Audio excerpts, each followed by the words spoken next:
Hello, everyone, and welcome to today's virtual event. My name is Kara Marsh-Prophet, and I am the Director of Alumni Engagement and Operations for the University of San Diego Alumni Association. I'm thrilled to have you with us today for our third session of our 2022 Wellness Series.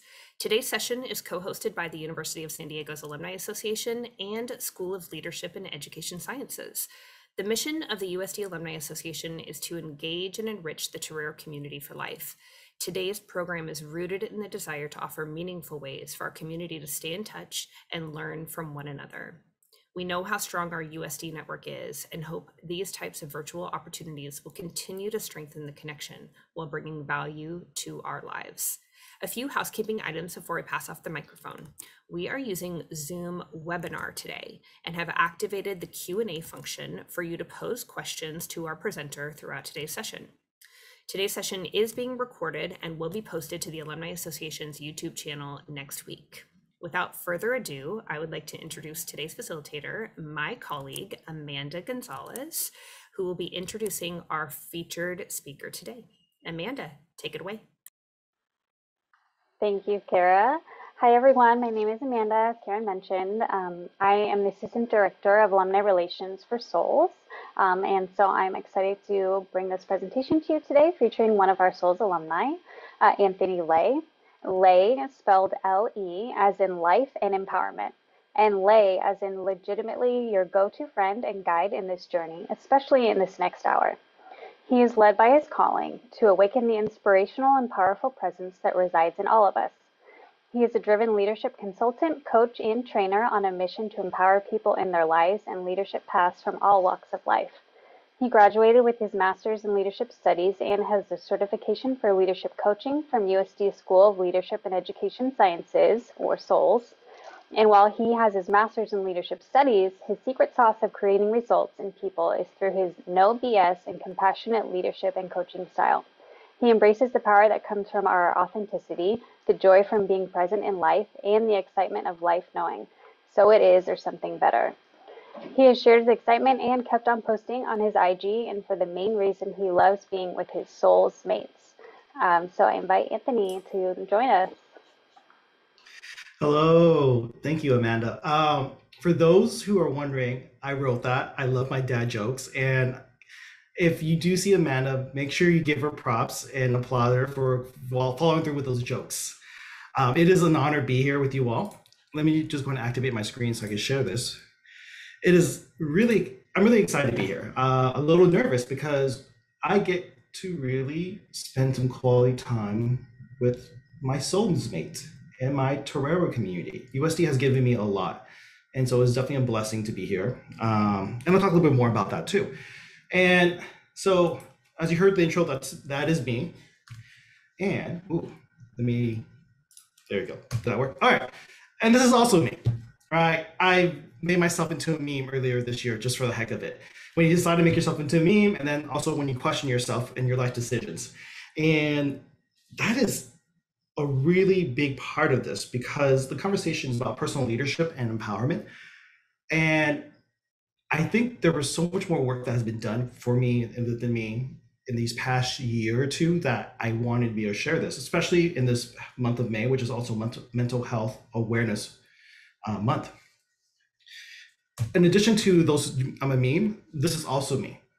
A little content warning, I do talk a little bit about alcoholism, just a little bit about depression, anxiety.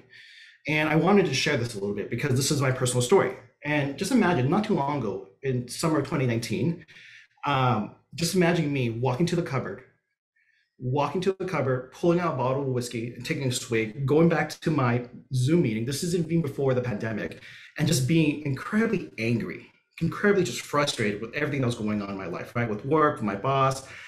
I thought it was because I was just really impatient dealing with my boss, but there was just so much more. I was diagnosed with anxieties. I had suffered from depression.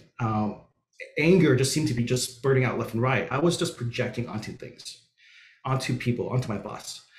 And it's really interesting because even though I had my master's in leadership studies, even though I was a certified leadership coach, even though I was doing this work for such a long time, learning from spiritual practices. I was also even working like what was supposed to look, what felt like a dream job. I was a leadership trainer, coach, a deputy director at this nonprofit. What killed me was that I was playing small, and that was day in and day out. And it was because I also knew I wanted to do something more. And I wanted to share this piece because when you know you do something bigger and something more empowering in life and you don't do it, a lot of things start happening. Our mental, when we start playing small, we start really put ourselves into smaller and smaller boxes. And it's actually not really healthy for our mental awareness or mental health. That went on for a good amount of time. But what changed this was that my dad had recently passed away. And I was planning the funeral. And as the end of the funeral, we were cremating his body. A truth came over me, and I recognized something. I had to stop playing small. Seeing that my dad passed away really did something within me. Recognizing a lot of the childhood trauma I lived with, recognizing how small I was playing, recognizing that there was so much more I wanted to do. And at that moment, I realized I didn't want to play small anymore. I didn't have time to waste. So I decided then at that moment to quit my job. And I decided to go full time. And it was because I was committed now to playing big. I was committed to showing up authentically.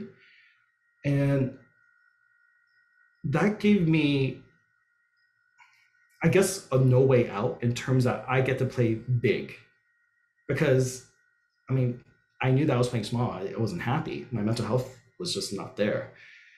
But playing big gave me a lot more room to work.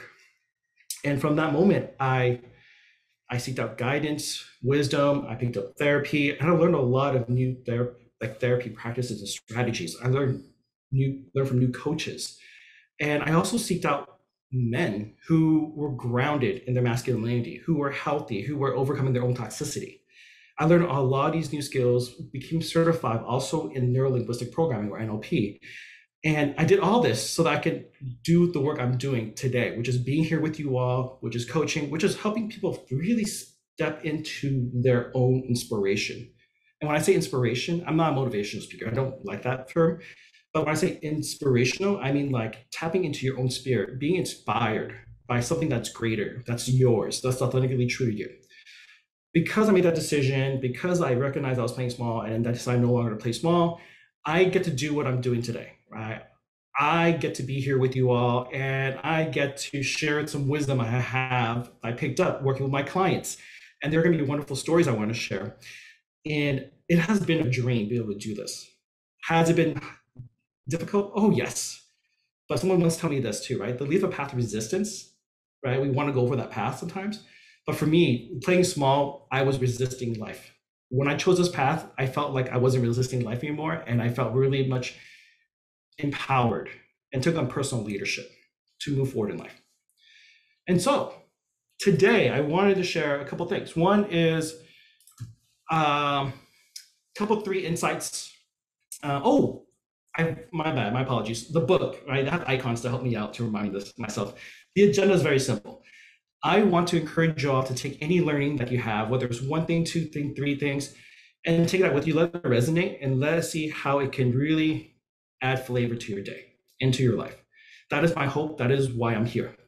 There are three things I'm gonna go over from like different stories from clients. I won't say their client's name. I'll use a fake name, but these are stories that I thought they were very powerful, that really exemplify personal leadership and empowerment. And then for those who are doing a deep dive, who want to do a deeper dive in the work, what we're talking about personal leadership and empowerment, I got a little kind of cool gift for you at the end. With that said, I want to jump ahead a little bit. And I gotta learn how to my side. So for the next, I want to say 50 minutes, I'm gonna do my best to deliver and give as much value as possible. But the very first one is, when we talk about leadership, is rapport building.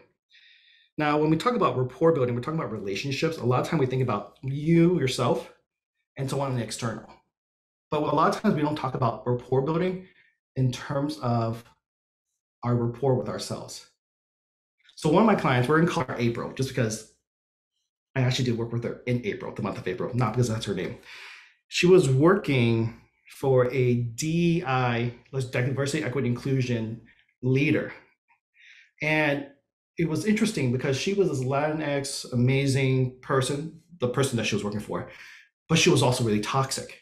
She had such toxic behavior. She was devaluing my client. She was telling her how you would never amount to anything. How are you able to propel yourself in this career if you can't even manage the simple paperwork? These were real things that were said to my client. My client was feeling a lot of self-doubt and fear. She felt massive fear of failing, anxiety came over, depression came over. It even triggered her borderline personality disorder, BPD. If those who don't know, it's pretty crazy because it can swing from one moment you're really, really depressed and one moment you're really angry, and it swings back and forth. And a lot of times people who have BPD struggle with regulating a lot of the emotional distress that's happening in their life. And so you see this flaring up. I spent some time with her and I talked to her about it, right? And we realized something interesting was that she was taking and absorbing a lot of these negative talk from the outside world, but this talk only validated what was already existing in her too. So when I'm talking about rapport building, I'm talking about compassion and understanding and building trust with yourself. Her mind was thinking to herself, I'm going to make this happen. I'm going to be successful. I'm going to have this career. But she was also acting from a place of resistance, a lot of her past hurt. And that came from early childhood trauma as well. Now, I'm not a therapist, but I was able to do some release work around this. And one of the truth that she did when we did this call with each other was that her body and her subconscious was holding on to stories that she had to be responsible for everything and things that she had no control and no knowledge of. When she gave herself permission to let go of that, and she did it with compassion and love, in this case, she built rapport with herself. She started feeling herself no longer anxious, no longer feeling depressed. She was like, you know what, Anthony, you're right. Why do I need to be responsible for things that I do not know? Because this is what her manager was doing. She was like, you should be in charge of this. You should know this. You should know that. In reality, those are toxic behaviors that we sometimes put on people or leaders put onto other people. And my client was able to figure this out and said, no. And she put a boundary for herself and says, I'm not responsible for this. The next piece of that, the rapport, was like, she learned how to let go of this hurt and recognize I don't have to be responsible for people's feelings and toward around me. I just need to take care of myself and love myself and show compassion to myself. The next day when she went to work, she texted me and she sent me this really cool message. She goes, excuse my language, actually, I'm gonna hope that Carol's really good with editing, but I'm gonna say this. She sent me this message, Anthony, thank you so much. The bitch is back. I've never felt so much stronger and so much more confident. Once I realized that I was holding myself back because I didn't have that trust, I didn't take care of myself, I was at conflict with myself. When I realized that I was no longer holding myself to these weird beliefs that I had to be responsible for everything, I became free. Okay. She showed her work, she felt more stronger, she was able to talk to her boss, and her boss is still toxic, but she doesn't take on the toxicity anymore. And so the first insight I picked up was like rapport, right? And not just rapport with other people, we're talking about rapport with yourself. Because when you have that trust and compassion, things will start flowing a little easier. The second insight I want to share, and I love this piece the most, is, come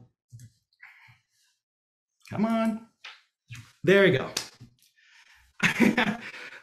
So a couple years ago, I was doing this workshop at a tech company that sounds like Ugo, but it starts with a G, so you can put that together. And we did this workshop, and this Icebreaker. And I actually picked up this Icebreaker from the Emerging Leaders Program at USD, and I loved it so much. I carry this with me everywhere I go now. You're supposed to be in pairs, and you ask 3 questions. The first question, who am I? And you answer that. The second question, who do I pretend to be? And the third question is, how do you see me? And this is a really fun icebreaker. And if you hear this, use this for your icebreaker, and you'll be surprised. They'll think you're some magic worker because you're able to build a great community. People recognize like, oh my goodness, I can be so open with somebody so fast with these 3 questions. Love it. I encourage you to use this. When I did this workshop at this tech company for their leadership retreat, the person said something really interesting. They asked the question, they were responding to the question, who am I? And the responder said, oh, I'm a software engineer. And his brain just shut down. And his brain starts going, wait, is that all I am? Is a software engineer? Another story, and I want to talk more about this too, right? I had another person reach out to me. The person was feeling really stuck in life, a little bit of jadedness. He had a 7-figure business, running a cannabis store, wife, kids, big home, but he just was not excited about life. And when he reached out to me, he was just like, I wanted to grow, Anthony. I wanted to live life the way I lived before, right? Before I was married, when I was single, I really want that. I'm like, okay, let's talk about that. And as we spent time looking at these stories, especially these 2 stories, there was a common pattern. And I see this actually happening a lot in the world we live in today. We go from a place model of do, have, then be. We have to do, in this case, become that software engineer to have that money so that I can be happy. I need to run business. So in the case, doing the business so that I have money. So I have a wife, I have kids, a house. So therefore I can be worthy.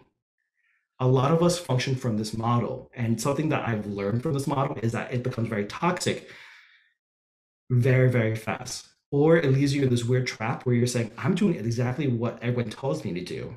The world has told me that if I get money, if I have love, if I have status, I will be happy. I'll be worthy of praise, worthy of love, to be accepted. I think we as a society have really mixed up the order. And so the work I've done with my clients around this space is not starting with do to have, but starting with be. And so I ask them, like, how do you want to show up in the world? How do you want to be for other people? In this case, asking them to start with themselves, with that authentic energy. And there's some of them says, I really want to be a successful man. I want to be a business owner. I want to be loved. I'm like, okay, what does that look like? Bring that energy and create that space for you to show up that way. Some of them said, I want to be courageous. I want to be free. In this world today that feels so exhausting and just feels like we're being pulled in different areas of our lives, being courageous and free was a really powerful thing for people. And I asked them, what does it mean to be free? What does it mean to be courageous? And for some people, and some of my clients, they were like, to be honest, I would just love to be with nature because I am most myself when I'm in nature. Okay. Who do you have to be right now to be that person? How do you need to show up? And maybe this is a men's thing. We could definitely spend more time on reflecting this piece because we are so trained to go and get things. But when we practice from this place of authenticity and being authentic and just being present, just being you and the different versions of yourself. And I guess I want to say the energetic piece, right? Being grounded, being present, being courageous, being authentic, right? And you act from that place, the things you do just seems to be a lot more richer. So going back to the client earlier, the one who has the 7-figure business, the last time I talked to him when we finished our session, he had 2 new business ideas ready to go, moving to a new house. And the best part of this was not that results, because he did the work. He showed us who he is. He's doing the work of building a new business. And he knows the rich, the wealthy piece, the rewards are showing. But the most important thing about this was he stopped comparing himself to other people and he chose his own path. He chose to be himself first and was most authentic to his core values. And from there, he take action, right? So he moved into his house, a house that's more conducive to a greater place for his family, for his wife. And he's looking forward to growing Oh, and my best part, favorite part, he's now looking for a greater social network where people are wealthy, but also happy. Actually, I should be saying wealthy and happy. Because sometimes we think that, wealth and happiness don't really exist or they're exclusive of each other. But in reality, for him, he didn't want to lower that standard and said, yeah, no, I'm going to choose people who's going to help me grow, who's going to help me create this life that allows me to be happy, to be wealthy. And we're talking about wealthy emotionally as well as financially. And he's going to start with his internal self, right? So there's the B part. And from there, he's creating a business. He's creating like a whole circle of people, of people to support him. And then the last piece, the have, right? He knows he's going to have a financial future. And the best part is he's going to be super happy and know that his life is more meaningful this way. And then I want to check on the time real quickly. Oh, cool. We have plenty of time. The last insight I want to share is this whole piece of towards wholeness. One of the best thing I've learned, most favorite thing I've learned when it came to personal leadership and empowerment and my mental health and for the mental health of my clients is that our actions, our decisions should increase wholeness. Our actions, our decisions should lead us to increase wholeness.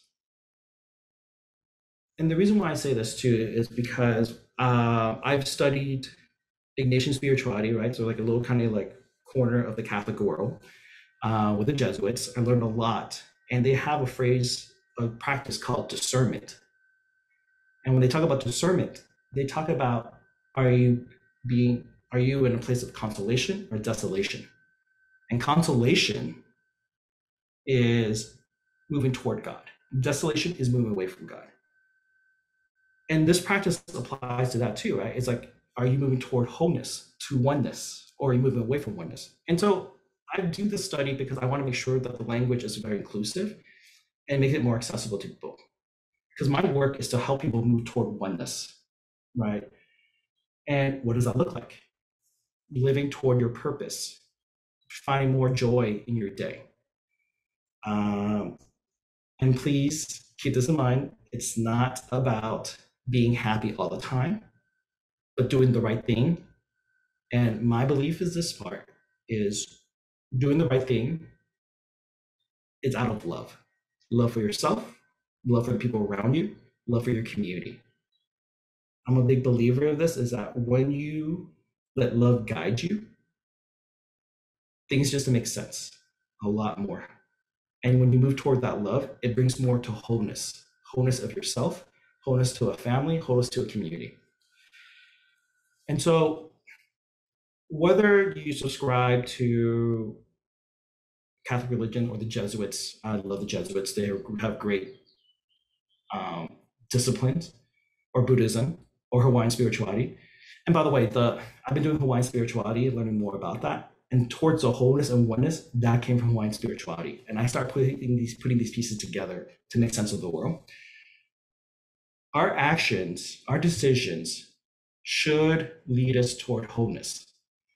Okay. And when I say lead to wholeness, I also want to say that it's a process to move forward toward that. So this story here is called Coaching the Artist. This is one of my earlier clients. So she was working in tech, and she was a UX, so user experience graphic designer. And her whole entire life has been about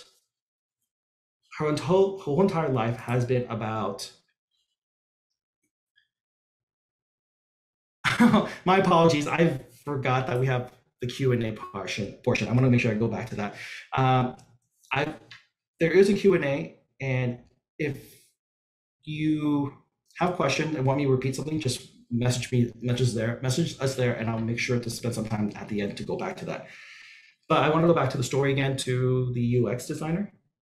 Okay, she's young, she's aspiring, she just graduated out of Santa Clara University, and she was really excited to be able to practice her art skills because at the core of it, she saw herself as an artist. And she was trying to balance out, I was like, I want to be an artist.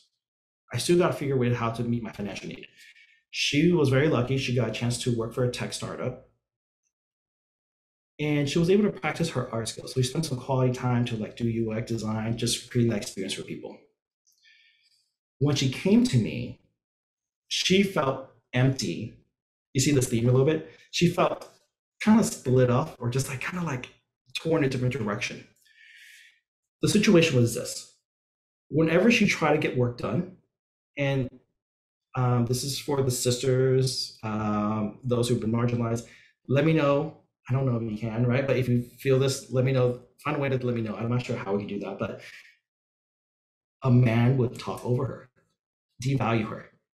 They would say, yeah, no, and they just kind of push her to the side a little bit. She was pretty sad. Like she just felt like her worth as a person was just not there at this company.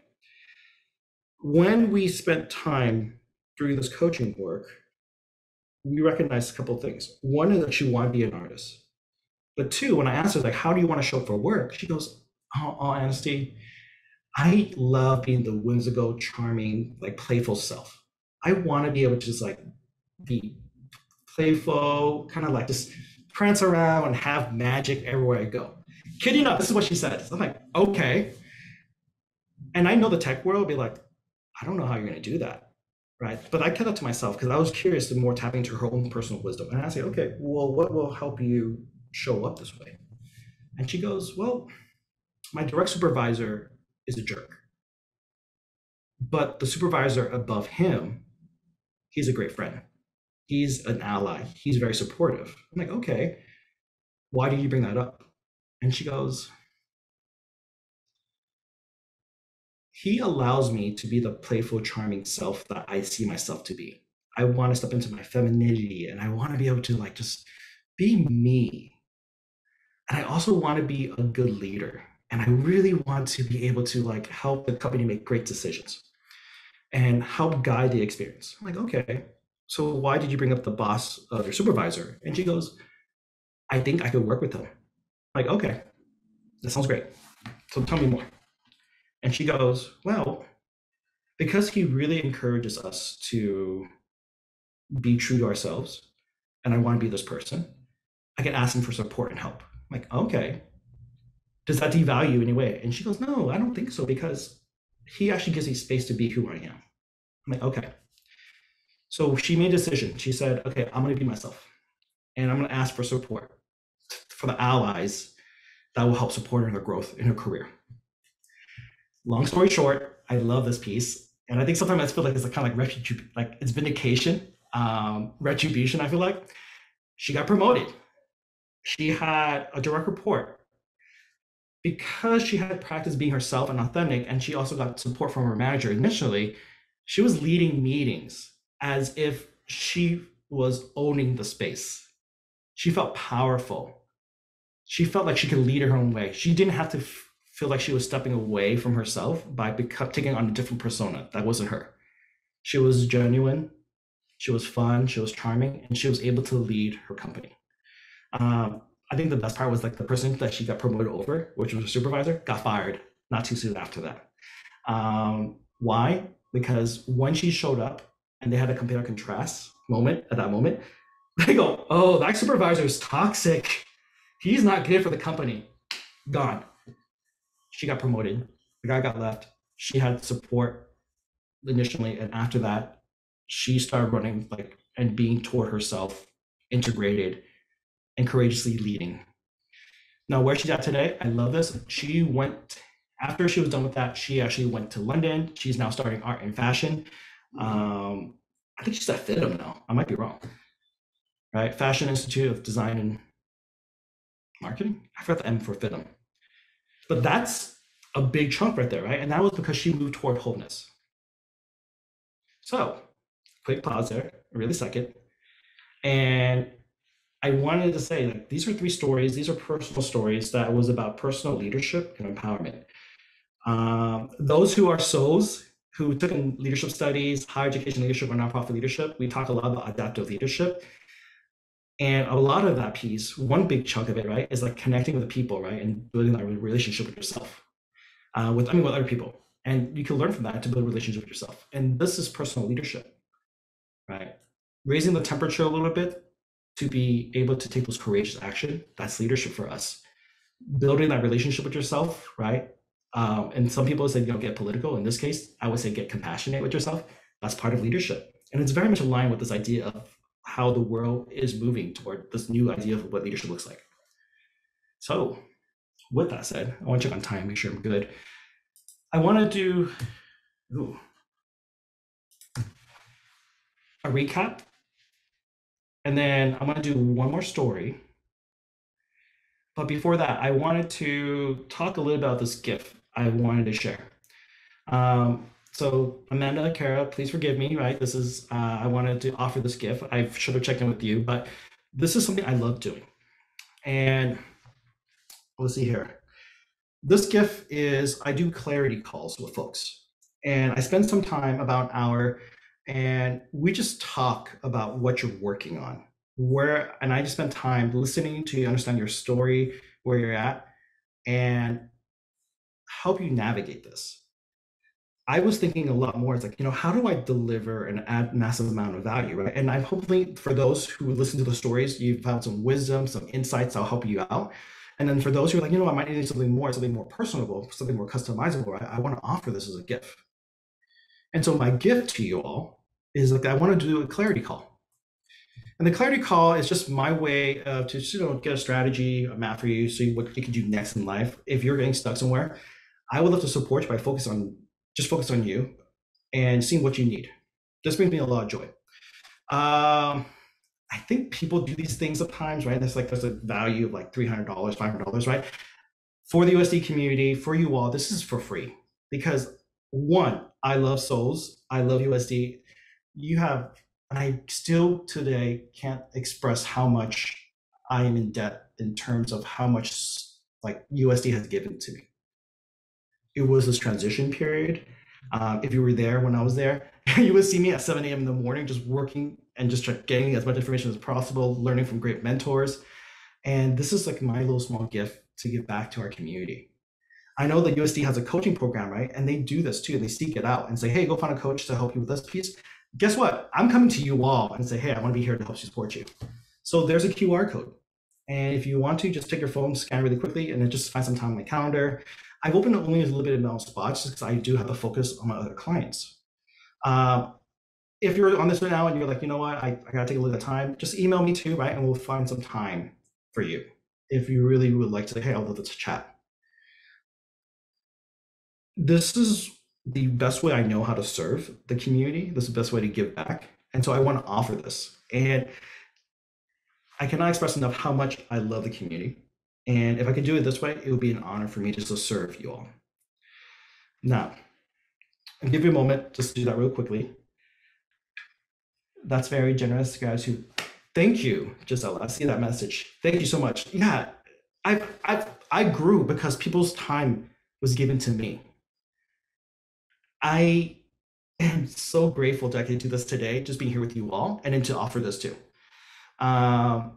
So please forgive me if this seems like, oh, what the heck's going on? But these were insights, and they're great stories, right?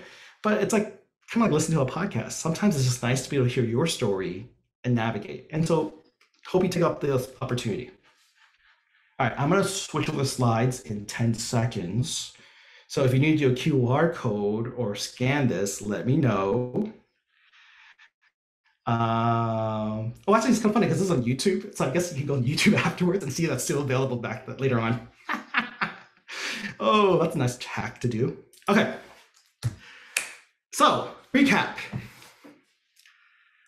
Rapport, right? The first story was about being a rapport, right? And we're talking about not just the rapport people, and when people talk about rapport, it's about being trust and relationship. And the personal leadership piece is building a good relationship with yourself, right? That could be in form of compassion, love, time for yourself. The second piece is be, do, have. This is a game changer for me because once I've learned to start with myself and be authentic, everything just seems to make sense because I knew where I was going. I knew where I was starting. And think like Google Maps or Apple Maps, right? You need your starting point. Okay, where you are, who you are and where you're going. The in between, right? It makes more sense because you know where you're starting and where you're going. So be, do, have. Oh man, I had something for this too. Oh, now here's something really interesting about this be, do, have. I didn't mention earlier. When I did this with students, something unique happens. The students I was working with were college students. They said something which was still baffles me to this day, but I think is true. I asked them to be themselves and be authentic in the experience. We were doing this class activity, and the student responded, I love this activity. I didn't know how healing this activity was. Keep in mind, I'm not a therapist. I'm not a psychologist, right? All I ask them to do is to show up to be authentic. What I'm finding out about is that as we show up more and more authentically and we become more integrated with ourselves, there is a feeling of coming back to ourselves / healing. So be, do, have was powerful, not in the healing, not just in the healing piece. I mean, not just in like creating a direction in your life, but also the healing piece too. Also, on top of that, the imposter syndrome that people have talked about a lot. There's systems level, there's the internal level, there's the self-development side. There's so many pieces of the imposter syndrome. This took a huge chunk out of the pain and struggle of the imposter syndrome. Because when my clients started figuring out who they were able to navigate a lot of the systems projection that was onto them. So just something to keep in mind when you think about be, do, have. And the last piece, and I really encourage you all to do this, is to ask a question. You're like, who am I? Who am I? And how is this bringing me closer to my calling and my purpose? Okay. So that's just with 3 recap really quickly. And then, my favorite story.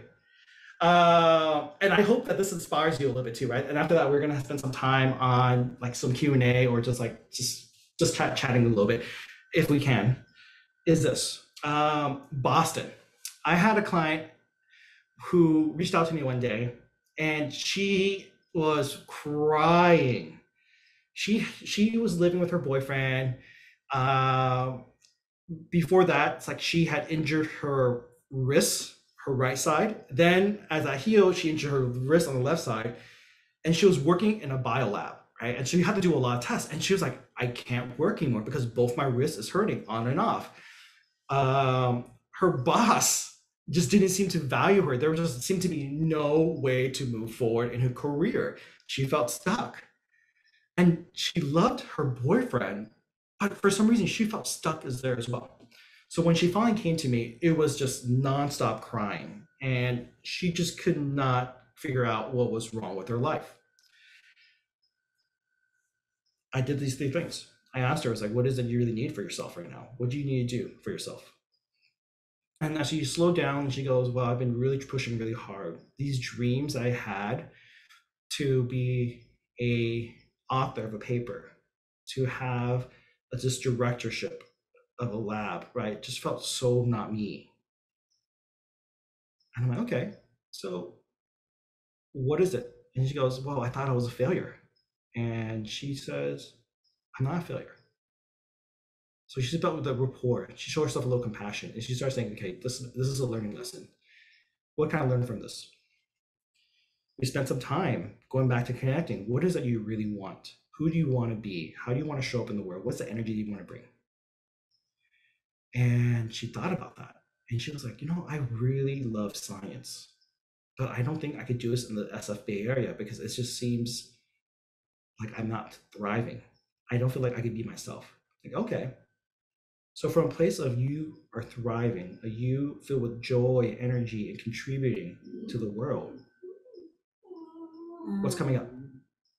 And she goes, Boston. Oh my God, if I move to Boston, it just makes sense. I'm like, whoa, why is that? And she goes, there has been jobs that showed up and I was too scared to do that, to pick it up. I'm like, okay. So what do you do? I'm gonna apply for that job in Boston. I'm gonna do it. I'm like, okay. Then what about your boyfriend? You felt stuck, right? And he goes, to be honest, my boyfriend was the best boyfriend, is the best boyfriend ever. And the reason why I probably feel stuck was because he didn't know how to support me. He's loving, he's kind, but I wasn't communicating with him what I needed because I was too scared. Now, we figured all that out. She felt a lot more solace. She moved from rapport building. She started from who she is and focusing on how she wanted to show up. Now, the cool thing is I didn't see her for another about 2 months or so. She came back and we had some drinks. We got boba. For those who don't know, there's like this really cool like milk tea with like these little chewy like tapioca balls. And she goes, Anthony, the reason why I wanted to have this drink with you because I want to say thank you. I'm like, oh, why is that? I'm moving to Boston next week.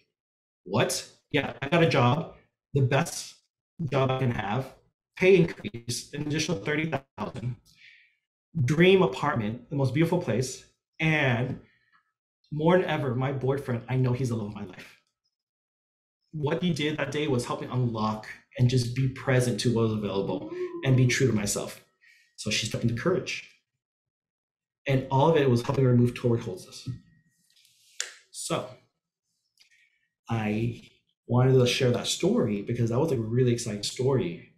And it was so much fun because each of these stories were about taking a little time for themselves to connect with themselves, to be compassionate with themselves. And I think this is like my version of mental health awareness. And I want to say even appreciation is like not just acknowledging where we're at, but finding some small ways to connecting toward wholeness and taking action from there. Yeah. So with that said, I want to thank you all for being here. And I hope that you had a chance to pick up like 1 or 2 tidbits or 3 tidbits. If you're an overachiever like me, everything made sense and it's like you wrote it all down. Reach out to me, let me know there's some questions you have. I'm really excited. Apparently we have extra time as well. And so I just want to say thank you all. Let me know how I can support you all. And side note, this picture right here, I took it when I was at USD, so I just want to share that with you all. So I am open for Q&A. And let me know if you have any questions. Okay, I do see one question that showed up earlier. I think Connie left. So hopefully Connie will see the recording of this. The 3 questions I used in that icebreaker, and it's with 2 people, right? Like one person A, one person B, was who am I? Who do I pretend to be? And how do you see me? And you just alternate back and forth.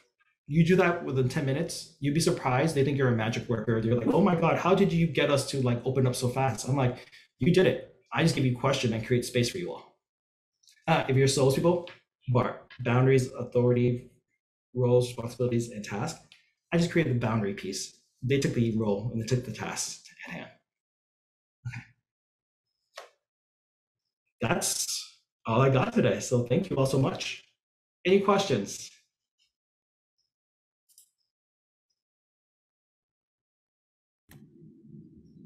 Thank you so much, Anthony. That was amazing. Such really good and like impactful and information that really resonated with me, certainly. And I know no doubt for all of our participants and for those who are listening after the fact as well.